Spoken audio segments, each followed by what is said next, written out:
Good morning, everyone. I welcome you all in this video lecture series for the design of steel structure. In this video lecture series, we'll be continuing our lecture 5 and we will discuss about the design philosophies. In this lecture, we will focus on following. First, we will be talking about basis of for design. Then we will focus on various design philosophies, that is WSM, ULM and LSM. One by one, we'll look at each on each. But going to on that, first we will be completing this left out portion from our last lecture, the load combination. Before going to load combination, that is the combination of different loads, we must understand what kind of a different load a structure may be subjected to. Okay, a structure, depending upon what kind of a structure it is and where it is being placed, it may be subjected to various kind of loads. For example, if a structure, for example, there's an industrial building is situated in a densely populated area, it may be subjected to only dead load only and some imposed load only, because since it is a heavily populated area, so there will be so many buildings around that particular industrial building, and because of that there will not be a major portion of wind acting on that particular structure. And depending upon what zone that building is lying, the earthquake load we will consider. Okay, there are some zones which have been divided in India has been divided in some zones, and on the basis of those zone we determine that the severity of that structure or the how prone that structure for that earthquake load. Okay, so on the basis of this we consider what kind of load will be acting on that structure. First, we will look at the first combination which is given here is the dead load and the imposed load. For example, as I have given you an example of an industrial building subjected to in a highly populated area, we can see that there will be only dead load and the imposed load will be acting on that. Okay. Or another example, for example, there's a small residential building in a populated area. There's not much wind load are there. There's also because of the earthquake zone, there's not much earthquake load also on that. So that kind of a structure will be subjected to dead load and imposed load. If we talk about the another combination, that is dead load and imposed load, or plus wind load or earthquake load. Okay, wind load or earthquake load. Why we are focusing on wind load and earthquake load rather than, sorry, wind load or earthquake load rather than wind load and earthquake load? Because, for example, there's a building situated in a remote area. Okay, in a severe earthquake zone also. Okay, since in a remote area there may be a possibility of good wind load acting on it, and since it is a earthquake prone area, we are assuming that this structure is situated in an earthquake prone area, so there may be some earthquake forces may be subjected on it when the earthquake come. Okay, also since it is a structure, then there will be definitely some dead load of it, and it may be used or occupied some of the occupants, so it will be subjected to some imposed load as well. Okay, so because of this there will be all four kind of loading will be acting on it. But what are the pros and what are the percentage or what will be the probability of this earthquake load and this wind load in their severe combination will act together at a particular time? हाँ, अगर हम देखें इसको इस तरीके से कि जो हमारी बिल्डिंग है उसके ऊपर कितनी ज़्यादा पॉसिबिलिटी है, कितनी ज़्यादा प्रोबेबिलिटी है कि earthquake load as well as wind load एक ही टाइम पे आ रहा है, इसकी बहुत ही कम पॉसिबिलिटी है। और क्योंकि इसकी पॉसिबिलिटी बहुत ही ज़्यादा कम है तो हम हमेशा विंड लोड और अर्थक्वेक लोड को लेते हैं, दोनों को एक साथ नहीं लेते, है ना। In the third combination we can also see that wind load और अर्थक्वेक लोड दोनों को एक साथ नहीं लिया गया है ना। अब कैसे कौन सा लोड हम करेंगे, कौन सा, what will be our design load. हाँ, first will go with dead load, impose load plus wind load, और फिर हम देखेंगे कि डेड लोड, इम्पोज लोड और अर्थक्वेक लोड, इन दोनों में से ही जो भी कॉम्बिनेशन हमारा ज़्यादा डिज़ाइन लोड की वैल्यू दे रहा होगा उसको हम कंसीडर करेंगे हमारे बिल्डिंग के डिज़ाइन के लिए। ओके, तो इस तरीके से, क्योंकि बहुत ही कम पॉसिबिलिटी है कि एक ही टाइम पे हमारा डेड लोड, एक ही टाइम पे हमारा अर्थक्वेक भी आ जाए, एक उसी टाइम पे ही हमारा सीवियर कंडीशन में विंड भी आ जाए, विंड लोड भी आ जाए, है ना। तो इसकी वजह से हम लोग विंड लोड और अर्थक्वेक लोड को दोनों को अलग अलग लेते हैं, एक साथ नहीं लेते हैं, ठीक है। अब बात करते हैं डेड लोड, विंड लोड और earthquake load. For example, this is not a residential building, replace it with some industrial building. So in that industrial building there will not be some imposed load, okay, it may be subjected to dead load only. Okay,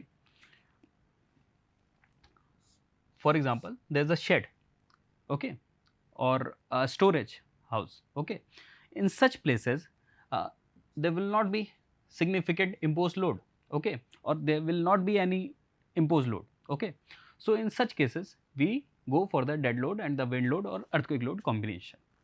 For let us see another third our last combination, that is dead load plus erection load. It may be subjected to such building where the possibility of wind load or earthquake load is very less, and it may be subjected to some kind of a erection load. Okay, so हमें ये देखना पड़ेगा कि किस तरीके की building है और उस पर किस तरीके के लोड कॉम्बिनेशंस एप्लीकेबल हो सकते हैं। इन्हीं सब चीज़ों को ध्यान में रखते हुए हमारे IS कोड 800/2007 ने क्लॉज नंबर 3.5 में फॉलोइंग कॉम्बिनेशंस हमें प्रेजेंट किए, और इन्हीं डिफरेंट लोड्स को हम कंबाइन करते हैं, देखते हैं कि कौन सा मोस्ट सीवियर कॉम्बिनेशन बन रहा है हमारे बिल्डिंग के डिज़ाइन के लिए, और उसी को हम लोग एज डिज़ाइन लोड लेते हैं, ठीक है। तो होपफुली लोड कॉम्बिनेशन हमारा अभी क्लियर है। Let's go to the next point, that is basis for design. Basis for design indicates that what is the base for design। हमारे दिमाग में क्या रहता है जब कभी भी हम कोई बिल्डिंग को डिज़ाइन करने जाते हैं, तो हमारे दिमाग में हमेशा ये रहना चाहिए जब भी हम किसी बिल्डिंग को डिज़ाइन करने जाएं कि वो बिल्डिंग हमारी स्टेबल रहे, मतलब हमारी रिक्वायरमेंट्स क्या रहेंगी, है ना। वो रिक्वायरमेंट्स हमारी क्या क्या रहेंगी, जैसे कि बिल्डिंग जो भी हम बनाएं that should be stable, that should not be move, है, that should not move. Okay, कोई बिल्डिंग है उसके ऊपर, है ना, कोई लोड आया, अब ये मान लो कि अपनी जगह से ही आगे बढ़ गई, तो it is not a good structure. Structure should be stable and robust. Okay, अब बात करते हैं अगले पॉइंट की, ड्यूरेबल एंड रिलायबल। मतलब we construct a building and it's suppose to be serve a certain period of life. Okay, अब कभी भी किसी बिल्डिंग की स्ट्रक्चर की लाइफ 5 साल 2 साल ऐसे तो नहीं होती, है ना।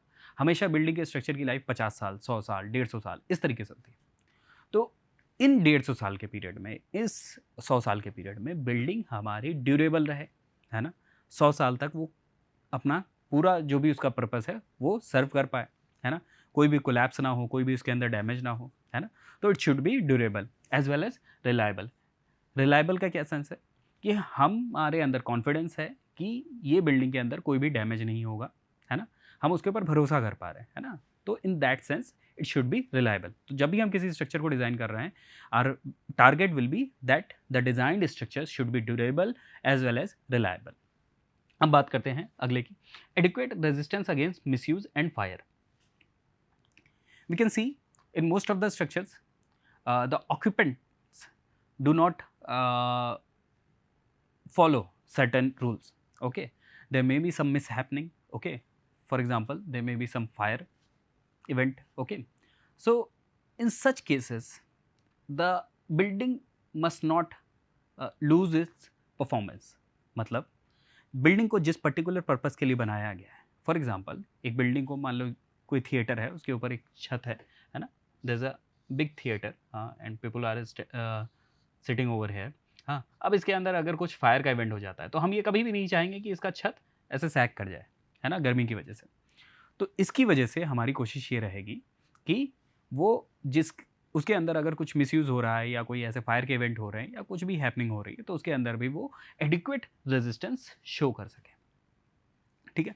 अब बात करते हैं अगले की performance under accidental events. For example this is a building and कोई कार आती है और इसको यहाँ पे हिट कर देती है। अब कोई कार आकर के यहाँ पे हिट करेगी और ये कॉलम इस तरीके से अगर डैमेज हो जाता है तो बिल्डिंग हमारी कोलैप्स कर सकती है and we would not want कि हमारी बिल्डिंग कोलैप्स कर जाए। ठीक है, तो कुछ इस तरीके के हम लोग थॉट लेकर के चलते हैं जब भी हम किसी बिल्डिंग को डिज़ाइन करें। ओवरऑल अगर इन सभी थॉट को एक कंबाइंड फॉर्म में देखें, है ना, तो हमारी बिल्डिंग की स्ट्रेंथ या एबिलिटी टू रेजिस्ट लोड, है ना, हमेशा ज़्यादा होनी चाहिए। It should be greater than loads and effects subjected to during the entire life. Building की जो स्ट्रेंथ है वो हमेशा ही ज़्यादा होनी चाहिए, जो भी उसके ऊपर इफेक्ट्स आ रहे हैं, जो भी उसके ऊपर लोड्स आ रहे हैं during the entire life of the structure. Okay, ये हमारा एक बेसिक सिद्धांत रहता है जब भी हम किसी बिल्डिंग को डिज़ाइन के लिए जाते हैं कि उसके ऊपर आने वाले लोड्स हमेशा कम रहें उसकी स्ट्रेंथ से, या दूसरे शब्दों में बोलें उसकी जो स्ट्रेंथ है हमेशा ही ज़्यादा रहनी चाहिए उसके ऊपर आने वाले लोड्स से। ठीक है, this is the basic thought जो कि हम फॉलो करते हैं किसी भी बिल्डिंग के डिज़ाइन को करते समय। अब इन जनरल अगर हम देखें किसी भी बिल्डिंग की डिज़ाइन के लिए, है ना, अगर हम ये वाला रूल फॉलो कर रहे हैं तो that building will be safe, है ना। हम कभी भी नहीं चाहेंगे कि कोई भी बिल्डिंग हमने डिज़ाइन करी है तो उस बिल्डिंग में कोई भी हैप्पैज़ार्ड हो जाए, कोई भी ह्यूमन लाइफ कॉज हो जाए, ठीक, डेंजर में आ जाए। तो उसके लिए सेफ्टी हमारा सबसे बड़ा उद्देश्य, our biggest aim will be safety. कोई भी हम बिल्डिंग डिज़ाइन कर रहे हैं, सेफ्टी हमारा बहुत बड़ा कंसर्न रहेगा। सेफ्टी से हम बिल्कुल भी कॉम्प्रोमाइज़ नहीं कर सकते। Next thing is the serviceability. अब कोई बिल्डिंग हमने बनाई है, हम ये चाहते हैं कि उसके अंदर लोग रहें। For example residential building we have designed. अब रेजिडेंशियल बिल्डिंग में लोग तभी रहेंगे अगर वो कंफर्टेबल फील कर पाएंगे उस रेजिडेंशियल बिल्डिंग को। कैसे कंफर्टेबल फील कर पाएंगे? उसकी सेफ्टी को लेकर के उनके अंदर मन में कोई भी थॉट नहीं डेवलप होने चाहिए। फॉर एग्जाम्पल इसी बिल्डिंग को अगर हम मान लेते हैं ये हमारी रेजिडेंशियल बिल्डिंग है, इसको मैं थोड़ा सा अच्छे से ड्रॉ कर देता हूँ। मान लेते हैं ये हमारी एक रेजिडेंशियल बिल्डिंग थी जिसके अंदर ऑक्यूपेंट्स रहते थे, है ना। अब समय के साथ जब हमने बिल्डिंग धीरे धीरे आगे बढ़ाई तो कुछ समय के बाद इसकी स्लैब में थोड़ा सा डिफ्लेक्शन आ जाता है। अब अगर ये डिफ्लेक्शन एक सर्टेन लिमिट से कम रहता है तो हम ये जो ऑक्यूपेंट्स हैं उनको पता भी नहीं चलेगा कि कोई खास डिफ्लेक्शन आया। अब अगर ये डिफ्लेक्शन एक सर्टेन लिमिट से ज़्यादा चला जाता है तो ये ऑक्यूपेंट्स जो हैं बिल्डिंग के वो इस डिफ्लेक्शन को आसानी से ऑब्जर्व कर पाएंगे और फिर वो इस बिल्डिंग के अंदर रहना पसंद नहीं करेंगे। They will not be able to stay और यूज दैट बिल्डिंग एनी।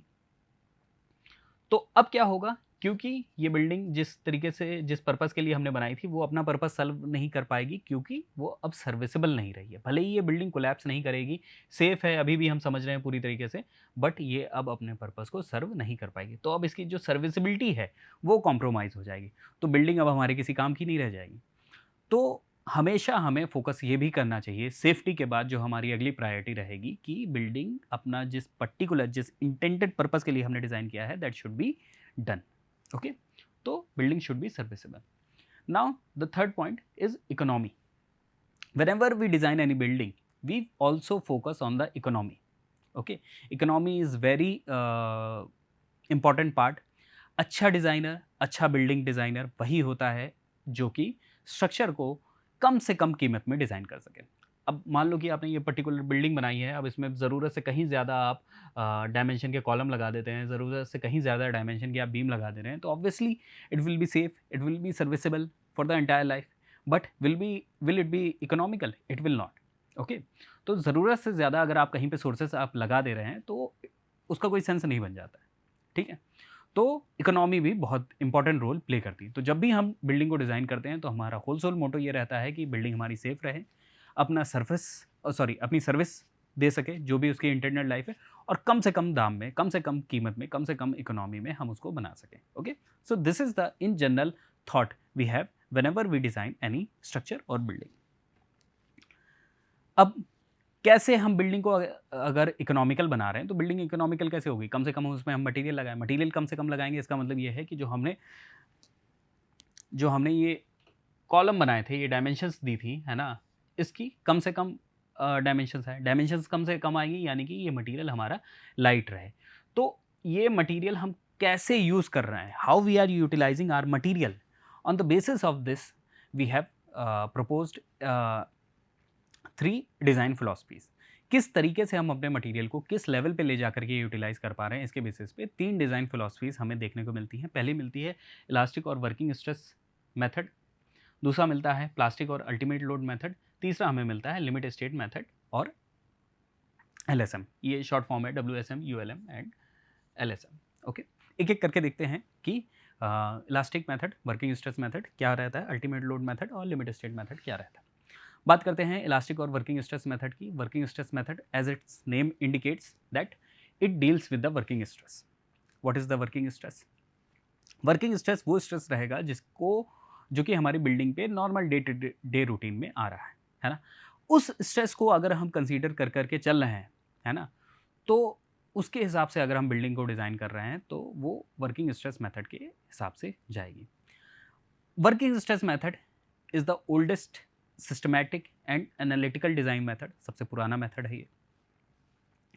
इसको इलास्टिक मेथड क्यों कहते हैं? बिकॉज ये एज्यूम करके ये चलता है कि हमारा मटेरियल जो रहेगा वो हमेशा इलास्टिक रहेगा, ठीक है, that is Hooke's law follow करेगा। बेसिक एजम्पशन है कि हमारा मटेरियल लीनियरली बिहेव करेगा, स्ट्रेस स्ट्रेन का बिहेवियर लीनियर रहेगा और इसकी वजह से इसको डिज़ाइन करना, इसके थ्रू बिल्डिंग को डिज़ाइन करना बहुत ज़्यादा आसान हो जाता है, ठीक है।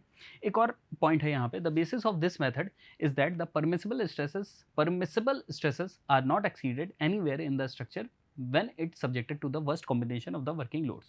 Worst combination of the working loads and permissible stresses should not exceed it. वही बात है कि permissible stresses should not be permissible stresses should not be exceeded than the worst combination of the working loads. वही कि हमारा design जो strength है वो आने वाले एक्शन से, आने वाले लोड से हमेशा कम रहे। अब यहाँ पे एक टर्म आ रहा है permissible stresses. What is permissible stresses? Permissible stresses is defined as yield stress divided by the factor of safety. यहाँ पे एक फैक्टर ऑफ सेफ्टी का यूज़ किया जाता है और वो ये बताता है कि हम अपने मटेरियल को कितने टाइम्स कम आंक रहे हैं। फॉर एग्जांपल, ये मैंने एक stress strain curve mild steel का बना रखा है और ये हमारा सिग्मा वाई है, दैट इज यील्ड स्ट्रेस। अगर हम इसको एक सर्टेन फैक्टर से डिवाइड कर देंगे, है ना, तो that certain factor will be our permissible stress. और अगर हम मान लो कि सिग्मा वाई को 2 से डिवाइड कर देते हैं, है ना, तो ये सिग्मा वाई बाय 2 हो जाएगा। This will be our permissible stress. तो अगर हमारा परमिसिबल स्ट्रेस कभी भी वर्स्ट कॉम्बिनेशन से एक्सीड नहीं कर रहा, वर्स्ट कॉम्बिनेशन जब भी आ रहा है तब भी हमारा जो मटेरियल है परमिसिबल स्ट्रेस के ऊपर नहीं जा रहा है, हाँ, तो हमारा स्ट्रक्चर काम कर रहा है, ठीक है। तो ये एक बेसिक थॉट रहता है हमारे वर्किंग स्ट्रेस मेथड को लेकर के।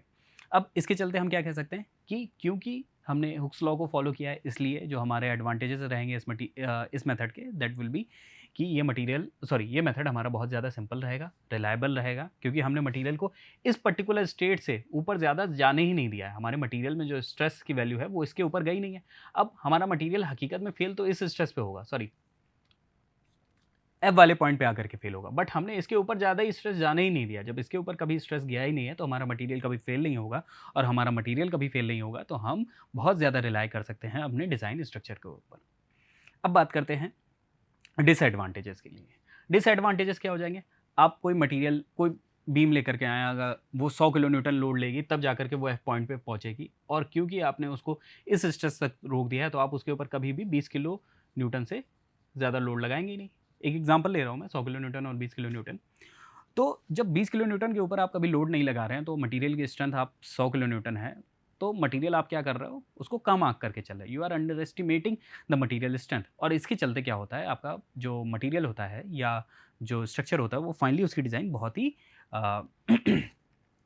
अनइकोनॉमिकल होती है। ओके, तो वर्किंग स्ट्रेस मेथड हमेशा क्या करता है, जो भी आपकी यील्ड स्ट्रेंथ रहती है उसको कम लेकर के चलता है और इसी स्ट्रेंथ को मानता है कि इसके ऊपर अगर चला गया हमारा स्ट्रेस तो हमारा मटेरियल फेल हो जाएगा, ठीक है। तो यहीं तक हम अपने इसको रखते हैं और फिर उसके बाद आगे डिज़ाइन करते हैं। इसके ऊपर हम कभी भी नहीं मानते हैं कि हमारा मटेरियल जा रहा है। ओके, तो इसके चलते ये फॉलोइंग एडवांटेजेस एंड डिसएडवांटेजेस है, और वर्किंग स्ट्रेस मेथड में हम हमेशा फैक्टर ऑफ सेफ्टी का यूज़ करते हैं। अब बात करते हैं अगले मेथड की, that is ultimate load method. तो लोड मेथड क्या करता है?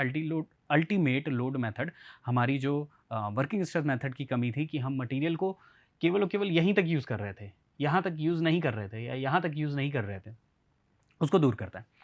ये इस मेथड में हम अपने मटेरियल को अल्टीमेट लोड तक लेकर के जाते हैं। अल्टीमेट लोड तक हमारा फॉर एग्ज़ाम्पल इसकी वैल्यू अगर 410 किलो न्यूटन है पर मीटर स्क्वायर, है ना? तो हम ये मान करके चलते हैं कि हमारा मटेरियल 410 किलो न्यूटन पर मीटर स्क्वायर तक जाएगा और फिर जाकर के फेल होगा। That is the actual capacity of the material.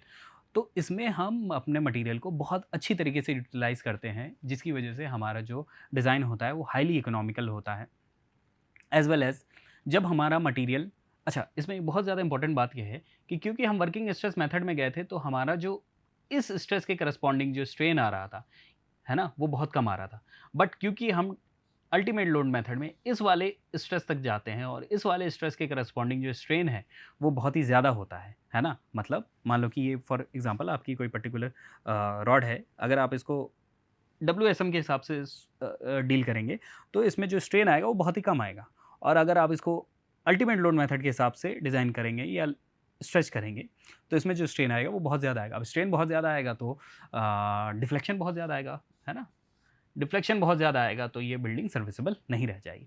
तो एक बहुत बड़ा इशू आ जाता है अल्टीमेट लोड मेथड के साथ कि इसके द्वारा डिज़ाइन किए गए स्ट्रक्चर कभी भी सर्विसेबल नहीं रह पाते हैं, है ना? तो ये सर्विसिबिलिटी नहीं सेटिस्फाई कर पाता है, इसकी वजह से अल्टीमेट लोड मेथड को यूज़ नहीं किया जाता है, ठीक है? अब इसमें एक कॉन्सेप्ट होता है कोलैप्स लोड का, है ना? जैसे वहाँ पे हम लोगों ने वर्किंग लोड को देखा था, यहाँ पे हम कोलैप्स लोड को देखते हैं। कोलैप्स लोड क्या होता है? Collapse load working load into load factor होता है ना? इसीलिए इसको लोड फैक्टर मेथड भी के नाम से भी जानते हैं, ठीक है? और ये मेथड हमारा फोकस करता है reserve strength of the material. ये जो स्ट्रेंथ हमने अपनी छोड़ दी थी, इसी को स्ट्रेंथ को हम रिजर्व स्ट्रेंथ कहते हैं, ठीक है? तो this is very much about the ultimate load method. अब बात करते हैं लिमिट स्टेट मेथड की। लिमिट स्टेट मेथड को हम बहुत ही डिटेल में आगे भी पढ़ेंगे, यहाँ पे जस्ट हमें एक इंट्रोडक्टरी पार्ट देख रहे हैं, है ना? आगे हमें अगले 1-2 लेक्चर्स के बाद इसको बहुत ही डिटेल में पढ़ना है ना? अभी बात करते हैं limit state method. It is a combination of both working stress method and limit state method. यहाँ पे जब हम सर्विसिबिलिटी की बात करेंगे, क्योंकि हम कभी भी नहीं चाहेंगे कोई हमारा स्ट्रक्चर है वो सर्विसिबल ना रहे, ठीक है? तो जब हम सर्विसिबिलिटी की बात करेंगे तब हम सिग्मा वाई यील्ड स्ट्रेस को देखेंगे, और जब हम कोलैप्स की बात करेंगे तब हम अपने अल्टीमेट लोड को देखेंगे, है ना? जब अभी हम जितनी भी डिज़ाइनिंग करेंगे आगे जा कर के यूनिट 4 2 3 4 5 में जो भी हम डिज़ाइनिंग करेंगे, है ना? वहाँ पे हम देखेंगे कि किस तरीके से अल्टीमेट लोड मेथड कोलैप्स के दौरान अल्टीमेट लोड को डील करता है और सर्विसिबिलिटी के दौरान सिग्मा वाई या यील्ड लोड को लेता है, ठीक है? तो it is a combination of both the method. इसके चलते क्या रहता है, इसमें हमारा जो मटीरियल है वो बहुत ही ज़्यादा अच्छी तरीके से यूज़ होता है, सर्विसिबिलिटी भी मैनेज हो पाती है। तो इसके चलते, क्योंकि ये दोनों ही चीज़ों को बहुत अच्छी तरीके से यूज़ कर रहा है, इकोनॉमिकल भी बना रहा है हमारे स्ट्रक्चर को, एज़ वेल एज़ सेफ़ भी बना रहा है, सर्विसिबल भी बना रहा है। इसके चलते हम ये मेथड जो है वो वाइडली यूज़ किया जा रहा है, ठीक है? IS 800 हमें बहुत ही अच्छी तरीके से मेंशन करता है कि हम इस मेथड को बहुत ही ज़्यादा यूज़ करें, बट WSM को क्योंकि WSM बहुत ही ज़्यादा टेस्टेड मटेरियल है, बहुत हमेशा से उसको यूज़ किया जा रहा है, तो WSM को भी हम यूज़ करते हैं। जहाँ पे हमें इशू लगता है कि हम LSM को यूज़ नहीं करते हैं, और where we do not feel find us confident to use the LSM, where there we go for the WSM, okay? यहाँ पे 2 चीज़ें मेंशन करी जाती हैं, एक design partial safety factor for material और partial safety factor for the load. Partial safety factor for the material क्या होता है, जब हम मटेरियल की स्ट्रेंथ को एक सर्टेन डिग्री से कम कर देते हैं, है ना? तो उसके लिए हम partial safety factor of material को यूज़ करते हैं, और लोड को जब हम एक सर्टेन डिग्री से बढ़ा देते हैं तो उसके लिए हम partial safety factor for load की यूज़ करते हैं। इसको हम और भी डिटेल में धीरे-धीरे देखते हुए चलेंगे, ठीक है? एक टेबल दे रखी है हमें IS कोड में हमारे, है ना? Table number 4, in that table we have been given कि कौन-कौन से हम partial safety factor for loads use करें, है ना? डिपेंडिंग अपॉन कॉम्बिनेशन, जैसे कि डेड लोड, लाइव लोड का अगर कॉम्बिनेशन हम यूज़ करते हैं तो वहाँ पर हम क्या कहते हैं 1.5 का मल्टीप्लाई कर देंगे अपने डेड लोड और लाइव लोड में। सिमिलरली डिफरेंट कॉम्बिनेशंस के हिसाब से हमें different partial safety factors for loads दे रखे हैं। इसी तरीके से इस टेबल को भी हम टाइम टू टाइम डिस्कस करते रहेंगे, जैसे-जैसे हम न्यूमेरिकल लगाते रहेंगे, है ना? और वहाँ पर हम इसका बहुत ही अच्छे से यूज़ करेंगे, तो वहाँ पे भी हम इसको देखेंगे। अब बात करते हैं partial safety factor for material. तो मटेरियल की स्ट्रेंथ को किस तरीके से हमें कम आंकना है, ठीक है? तो वहाँ पर हम इन फैक्टर्स को यूज़ करते हैं और हमें पता चल जाता है कि कितना हमें मटेरियल की स्ट्रेंथ को कम करना है, ठीक है? हम टाइम टू टाइम इसका यूज़ करेंगे, तो we would get more clarity how to use these partial safety factor for the material. Okay, so the acceptable limit for the safety and the serviceability requirement before occurs is called the limit state. Limit state इससे हमें clear होता है कि what is the sense of the basic limit state. Covers the shortcoming of the working stress and the plastic design method. Okay.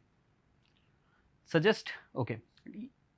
सारे point cover हो गए। Okay, आगे हम लोग अपने लिमिट स्टेट मेथड को और भी अच्छी तरीके से देखेंगे। Partial safety factor for material, partial safety factor for loads को हम लोग यूज़ करेंगे अच्छी तरीके से, तो इन पे और भी क्लियरिटी हमें आगे मिलेगी नेक्स्ट लेक्चर में। हाँ, नेक्स्ट लेक्चर में हम लोग ये देखेंगे कि किस तरीके से हम लोग डेड लोड का कॉम्बिनेशन करते हैं, किस तरीके से विंड लोड कैलकुलेट करते हैं, और वहाँ पर हम लोग थोड़ा सा इन partial safety factor for loads की कैलकुलेशन को भी कंसीडर करते हुए आगे बढ़ेंगे। Okay, thank you.